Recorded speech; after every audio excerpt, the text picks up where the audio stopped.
Good morning. Bluey is an Australian cartoon series that's popular here in the United States. For all practical purposes, it's about a couple who have two little girls and they teach morals and virtues. In one episode, Big Sis and her friend were avoiding Little Sister, and Little Sister felt terribly alone. And if you can picture the scene, she's in the backyard and she starts singing, "Nobody to wipe her nose or tickle her toes." I think it's a nursery rhyme from Australia. And you get the idea. It's so very difficult to put an emotion into words, and they're good at it. That feeling, that sense of alone in the world, in order to avoid that, there has to be someone else who cares. There has to be someone who has empathy and a sense of caring in them. If the young girl is going to have birthday presents and food, there has to be someone uh, who values, who considers it appropriate to get her Christmas presents and make her better off. Those virtues, that quality of empathy and caring and being smart, those virtues is what was completely thrown out with the women's liberation movement. Remember, for all practical purposes, it started in the 70s, it culminated in the 70s. And they crawled out from religion. They separated the act of sex from the act of getting the gal pregnant. They crawled out from under the cruel yoke of children, and they started making money by making people worse off. It was a celebration of malice, and their choice was to do nothing more than either get onto a maintenance level or to move in the foothills and be the upper class in a peasant and property class society. They chose the latter. It was a celebration of malice. All parameters of competition have emotion involved in it, and the more malicious you were, the more of a complete lack of love and empathy, the better off you were. You start to realize that a psychopath and a sociopath and a class of intelligentsia represent the same group. Who was pushed out? Who was pushed out was the American Yank. That gal who tried to be normal and well-adjusted, that gal who was a professional housewife and an amateur tennis player. It was tennis was a representation of the women's liberation movement. They went from amateur tennis to professional tennis, and there was a very classy representation in tennis of that gal dropping her child off to school, then changing the channel on the radio and become to that country club music, and then going to the club and playing tennis with the gals and having a massage by some guy named Bjorg. There was such a huge middle class, and things were getting better. There was more and more gals with more and more recreation time, and there were more gals who had the ability to do just that. And that world was thrown out in favor of the women's liberation movement. Billie Jean King, the professional tennis players, if you go back and look at them, it seems very Barnum and Bailey-ish. It seems like a joke. So many of those gals were taking male steroids. They became lesbians. They used cigarettes as a sponsorship when everybody was trying to get people to stop smoking. It all turned into a joke. They played some professional tennis player who turned out to be a professional from a couple decades back, and he had already beaten one of the top players, and he finally lost, and it turned out to be all a joke. It was, and they would parade that over and over again, the equality of women, and then you realize that it wasn't women. It was rather women who were malicious were being favored over women who practiced virtues. Look at the women's liberation movement today. Look how many people, women's liberals, are in those universities and in our government, the head of the Treasury Department and in the head of the entertainment and in big business. The gals who do the producing, the gals who are trying to get the kids raised, are completely out of our society. It's hard to get them to even mention that, and those gals are plunged into poverty. They're the ones that are terribly important. They're the ones we need to talk about.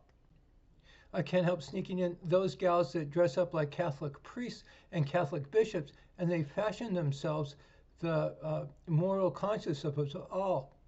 If the shop manual definition of mental illness is the normal taken into the abnormal, they should be at the psychologist's department waiting to talk to them, and they're not. Let's use our fancy graph to make a point. There's a line that goes across it, and there's a flip-flop, and it goes to the other side. And on this side is the priest and the nun, and the professor of home economics, and the American Yank, the female gal. And you flip-flop and you go off the other side, and there are the gals who are dressing up as Catholic priests and the women's liberation movement. They have no love, they have no empathy, they never leave the first person singular. When these people are in charge, there's poverty and there's despair among an entire group. They do all the consuming, and there's a whole group of people in the valley doing all the producing. When these gals are in charge, there's a huge middle class, kids have shoes on their feet, and they build a world that people get themselves killed to try and get into. These are the gals that are worth their weight in gold. These are the good guys. I mention this because of Melania Trump. They're so desperate to have a voice, to have a spokesman, to have somebody to stand up for them. They're so desperate to have a Princess Diana or Jacqueline Kennedy that it's embarrassing or desperate. And Melania Trump could fulfill that. She's a very classy gal, and she fits right in there. She's just the kind of gal that we need to represent these gals. You don't take orders from her, and you don't put her in charge. You just, as a guy, you just give her everything she asks for. Give me the credit card, she says. I'll see you when the store is closed. And she does that. Now we're back in business. I have to stop and apologize, don't I? From the guy's point of view, if you want that world, then you have to man up and put gals like her in charge. And so I apologize. The first time she was the first lady, she was completely shunned by the press and by the media. She evidently, Vogue magazine wouldn't even put her on the cover, even though she's a model. And they would put people like Hillary Clinton and that group in charge, and it's just embarrassing. So I apologize. I should have gotten up from here in Tucson, Arizona. I should have gone to New York or wherever that magazine's located. I should have grabbed the owners and the editors. I should have dragged them out, put a garbage sack in their hand, and told them to go form a class of peasantry beneath the class of poverty that they caused. And then I don't stop there. I go back to the office, and I turn around and I grab that Melania Trump, and I give her everything she asked for. And if that happens, then we're back in business. Then we can start doing something about it. So somebody go grab that Melania and get her back to the country club and tell her to bring with her her own group. We shall have a sense of category.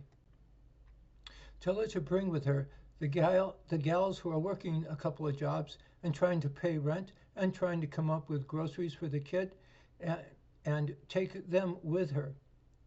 And while you're at it, take with her the teenage girl who is trying to grow up so fast because she sees her mom working so much, and she gets in trouble and gets on the other side of the law. And for that matter, the young man who sees his mom working so much, and he becomes a kind of thug, and for all the good reasons, they're inappropriate, but they're terribly understandable reasons. And while you're at it, the guy who's trying to work umpteen hours to support a wife and child, the male chauvinist pig, they completely don't exist anymore, but she could bring them back. I don't know how many hours you have to work in order to support a wife and 2.2 children, but she could change things around, couldn't she? While you're at it, she could grab that smaller group of gals who aren't from this country that want to be an American housewife, and she can come over here. And the rest of those gals, wherever they were born, or whatever position in government they have, the ones that fashion themselves tough guys because they're and brag about their moms being female Marines, they can go take a hike. We'll send this. We'll go back over here and find that gal and put her in the country club. What's wrong? What's wrong is they threw out God and country. They threw out being a normal, well-adjusted person with a sense of caring. They threw out the idea of being a good wife and a good husband, and then a good mother and a good father. And they threw out the idea of home economics. And it's home economics that we're desperate to get back to. So get busy, grab a tennis racket, and get her out there and tell her to go to work. See you on the next anecdote.